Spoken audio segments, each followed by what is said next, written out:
en TN23 nos preocupamos para que usted tenga el conocimiento exacto de lo que acontece con relación al COVID-19. En nuestro segmento de la entrevista nos acompaña diariamente ciertos especialistas profesionales en la salud para resolver muchas dudas con relación a esta pandemia, a este virus que, si bien es cierto, cada vez nos está quejando aún más. Estamos a la expectativa de los casos que se puedan confirmar el día de hoy, pero vamos a enfocarnos directamente en los síntomas que genera el COVID-19. Por supuesto, Andrea, para ello, durante esta tarde aquí en TN Todo Noticias nos acompaña el médico general Luis Cobar y además tiene su especialidad es en neumología. Muy importante abordar con mucha responsabilidad este tema, Andrea, porque luego queremos saberlo todo, agarramos el teléfono celular, entramos a Google, empezamos a googlear la información y no precisamente es la información real, la información que manejan los expertos que se han preparado durante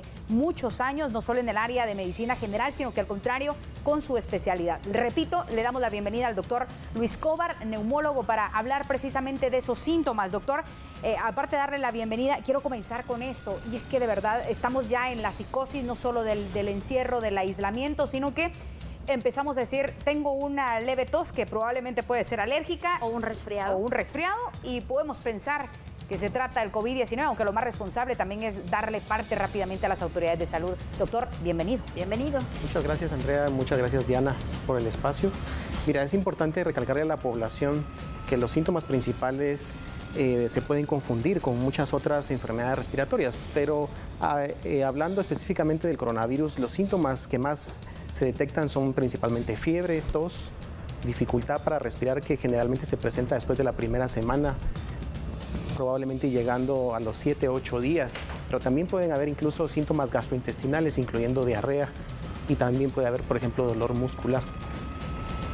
Doctor, quiero detenerme en esto. Perdón, Andrea, que pensé que ibas a realizar una pregunta. Hemos mencionado que los principales síntomas es tos seca, sí, fiebre, y que podríamos compararlo con una fiebre normal. Ahora usted menciona otros síntomas nuevos. Dolor de cuerpo y además diarrea. Sí, en algunos casos se ha visto que los pacientes pueden presentar síntomas gastrointestinales y diarrea es uno de los más frecuentes.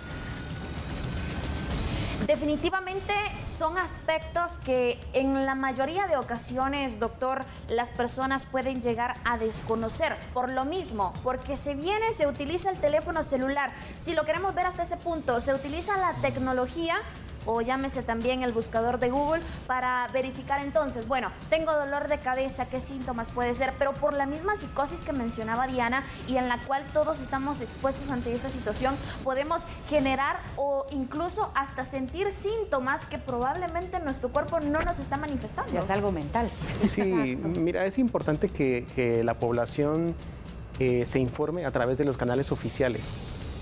Afortunadamente o lamentablemente para nuestras épocas hay mucha información disponible para todos y a veces es difícil discernir cuál es la información a la que le debemos poner atención y a cuál no.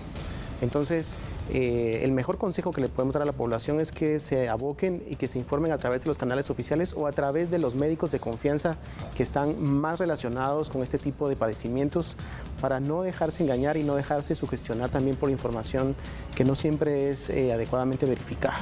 Sí. En aspectos más científicos, y usted es el experto, doctor, se habla también de las complicaciones de esta enfermedad. Se ha dicho que el rango etario más vulnerable son las personas entre 60, 70 y 80 años. Sin embargo, conforme ha ido avanzando la pandemia, hemos descartado también esas hipótesis. Hemos visto contagios en bebés, en adolescentes, incluso muertes de adolescentes, y hasta el caso insólito que se estaba dando la semana pasada, donde incluso animales, los tigres en el zoológico de Nueva York, habían contraído el coronavirus. Obviamente ahí es otro tratamiento y eso es otro tema y son otras pruebas. Pero en cuanto a estas complicaciones, ¿qué ocurre a nivel respiratorio? ¿Por qué se causa la muerte y no necesariamente con tener un respirador puede ser que nos salve la vida? Mira, has dicho algo muy importante. Los pacientes que requieren terapia intensiva requieren un tratamiento integral y hay múltiples factores que van a determinar el hecho de que un paciente pueda salvarse o no, llegando a una etapa en la cual necesite tratamiento a nivel de terapia intensiva. Los respiradores, por supuesto, son algo importante. pero no solo son los respiradores. Es importante que en los centros de atención para este tipo de pacientes puedan ser equipados adecuadamente, no solo con respiradores, sino con otros implementos, y además el personal que va a manejar estas terapias intensivas es absolutamente importante. ¿Quién toma las decisiones? La gente o los médicos van a estar o no preparados para este tipo de eventos médicos. De entrada, el mundo tiene poca experiencia en tratar este virus desde diciembre del año pasado para acá. Entonces, de entrada, los médicos tenemos poca experiencia tratando específicamente este virus. Se está yendo a prueba y error. El mundo ha ido aprendiendo a partir de diciembre para acá, pero nosotros tenemos la oportunidad de aprender de los que ya les tocó antes enfrentar el ciclo epidemiológico de una manera más avanzada. Así que podemos aprender de ellos y sabemos que no es tan fácil tratar este tipo de pacientes llegando a una terapia intensiva. El respirador es solo un elemento. Solo un elemento, exacto. Me gustaría enfocarme un poco más, doctor, sobre quiénes son aquellas personas más vulnerables. Conocemos desde entrada que son las personas de la tercera edad, pero, por ejemplo, si yo sufro de alguna enfermedad que no desde ahorita, sino que desde ya varios años atrás, o ya tengo récord con esa enfermedad, como por ejemplo, háblese un cáncer, háblese problemas en los pulmones, en los riñones. ¿Qué enfermedades son prácticamente las que no ayudarían a esas personas que las presentan y que pueden llegar a tener COVID-19? Mira, prácticamente cualquier enfermedad crónica que disminuya tu respuesta inmunológica está en la posibilidad de complicarte. Diabetes, hipertensión, enfermedades cardiovasculares en general, cualquier tipo de cáncer, cualquier tipo de enfermedad que disminuya desde el punto de vista respiratorio, tu respuesta inmunológica también te puede complicar, ¿verdad? Por eso es importante también hacerle y recalcarle a la población que no solo los pacientes que cumplen o se acercan a los 60 años pueden complicarse. También hemos visto que los jóvenes, incluso los niños, pueden complicarse. Y de ahí la responsabilidad de las generaciones más jóvenes de mantenerse en casa, porque si ellos se infectan y no padecen la enfermedad de manera grave, sí van a complicar a sus padres o a sus abuelos. Y por eso es importante recalcarle la responsabilidad a nuestras generaciones que deben permanecer en casa la mayor parte del tiempo. Doctor, ¿qué ocurre a nivel fisiológico? ¿Por qué se genera la muerte de estas personas? Es decir, se infectan de COVID-19, ¿qué pasa con las vías respiratorias? ¿Se obstruyen?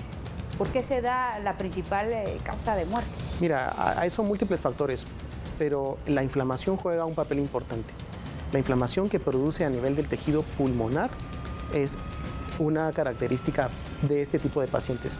Y lo hemos visto en otro tipo de virus, ¿verdad?, que pasa y a la cual nos tenemos que enfrentar, y por eso los pacientes decaen en insuficiencia respiratoria y luego tienen que llegar a terapia intensiva. Pero no solo es ello, también hay una serie de complicaciones fisiológicas que pueden complicar la mecánica respiratoria. Quiero volver a hacer una repregunta, porque se decía, da una neumonía atípica, y esto hay que resaltar, que los antibióticos, si usted me va corrigiendo, doctor, los antibióticos que puedan utilizarse para una neumonía normal antes del COVID-19 no son efectivos a esas complicaciones que da el COVID. Es decir, las flemas se endurecen, se obstruye. ¿Por qué no puede funcionar un tratamiento como tal de la neumonía que se conoce y se conocía hasta el momento? Mira, de entrada los antibióticos no funcionan de manera específica para el coronavirus. El coronavirus no se ve afectado por el tratamiento con antibióticos. Hay varios protocolos que se están desarrollando en algunos hospitales del mundo y los cuales han logrado compartir con nosotros para que podamos desarrollar los propios y podamos adaptarlos a nuestras circunstancias. Y entre ellos pueden caber algunos antibióticos como la citromicina, que dicho sea de paso, son tratamientos hasta ahora ciertamente controversiales y no para que la gente los compre en las farmacias. Claro. Son tratamientos que todavía falta mucho por aprender de ellos y aprender de la experiencia y de la información científica que nos vaya llegando a través del tiempo y la gente que se dedica a investigar y a escribir a través de esto. Así que no quiero tampoco hacer un llamado para que la gente compre antibióticos, no se trata de eso. Claro, la automedicación completamente nula sí, en todos los casos. ¿Verdad? Hay protocolos que se están desarrollando, pero son protocolos que todavía son ciertamente controversiales y todavía hace falta mucha investigación para ver cómo responden los pacientes.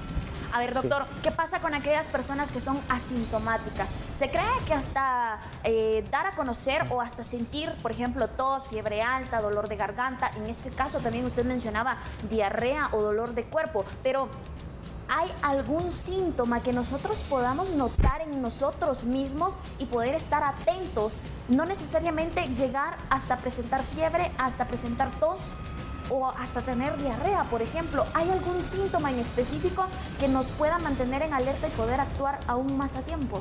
Bueno, mira, lo primero que tienes que estar alerta es si no tienes contacto con alguien que ya tuvo la enfermedad. Y ahí empieza nuestra responsabilidad. Si tenemos contacto con alguien que ya sabemos que fue diagnosticado o que pudo haber sido diagnosticado, también tenemos que avisar a las entidades correspondientes para que seamos vigilados o aislados. Es el primer paso. El segundo paso es también estar conscientes de que al menos un 20% de la población no va a presentar síntomas. Son los llamados asintomáticos. Claro. Pero también pueden infectar a otros. Y de ahí la importancia y de ahí el llamado que estamos haciendo la comunidad médica para que descentralicen las pruebas, porque es importante conocer la verdadera dimensión de la epidemia, ¿verdad? Respetamos y también reconocemos el esfuerzo de las entidades gubernamentales que se han hecho y se han hecho esfuerzos notables e importantes para contener la epidemia, pero ciertamente creemos que descentralizar las pruebas es importante para que podamos conocer la verdadera dimensión de la epidemia. Doctor, usted menciona precisamente el esfuerzo que han realizado el gobierno central, no solo con las pruebas, sino habilitando los hospitales de campaña, que de hecho se ha aplaudido muchas de las acciones. Se adelantaron en eso porque la semana pasada recién las estaban instalando, por ejemplo, en California, en Estados Unidos, quizá ya no dimensionaron la magnitud en lo que se estaba convirtiendo. Pongamos en comparación el panorama que se vivía en España, donde la red hospitalaria colapsó, los suministros médicos pues no se daban abasto. Supongamos que esto pueda ocurrir en Guatemala, que los diferentes hospitales que se han establecido no se den abasto. ¿Cuál debería ser el tratamiento que cada persona? Y le digo porque estas fueron declaraciones de gente que vivía en España, donde decía, los mismos médicos dicen, no venga al hospital si no tiene complicaciones. ¿Cuál podría ser el tratamiento o al menos las medidas que las personas tienen que tomar en sus hogares? Obviamente tienen que darse el reporte y el diagnóstico a través de las pruebas del test del COVID-19. Esperemos no llegar a eso. Esperemos no llegar a eso, por supuesto, pero visualizando lo que pasaba en Italia, en Francia, en España, donde pues la red hospitalaria colapsó y le decían eso, no venga al hospital si no tiene complicaciones.